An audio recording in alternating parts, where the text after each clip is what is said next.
हिंदवी स्वराज्याचे संस्थापक छत्रपती शिवाजी महाराज यांच्या मातोश्री राजमाता जिजाऊंची आज 428वी जयंती आहे।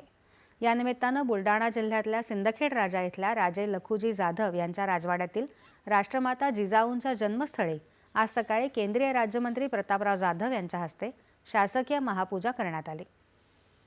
या सोहळ्यासाठी राज्यभरातून शिवप्रेमी आणि जिजाऊ भक्तांनी सिंदखेड राजा इथं मोठी गर्दी केली होती। राजवाड्यात पहाटेपासूनच उत्साहाचं वातावरण असून अनेक युवक छत्रपती शिवाजी महाराजांच्या वेशभूषेत तर महिला आणि पुरुष भगवे फेटे परिधान करून सोहळ्यात सहभागी झाले होते। यावेळी राजे लखुजी जाधव यांचे वंशज शिवाजी जाधव, आमदार मनोज कायंदे यांच्यासह इतर मान्यवरांनीही जिजाऊंना अभिवादन केलं। दरम्यान किल्ले रायगडाच्या पायथ्याशी असलेल्या पाचाड इथल्या जिजाऊ माँसाहेबांच्या समाधीस्थळी त्यांचा जन्मोत्सव साजरा झाला। या सोहळ्याला मंत्री भरत गोगावले उपस्थित होते। केंद्रीय गृहमंत्री अमित शहा यांनी राजमाता जिजाऊ यांना अभिवादन केलं आहे।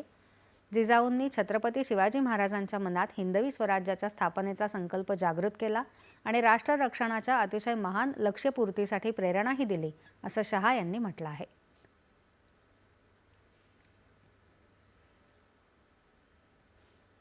मुख्यमंत्री देवेंद्र फडणवीस यांनीही राजमाता जिजाऊ यांना जयंतीनिमित्त अभिवादन केलं आहे।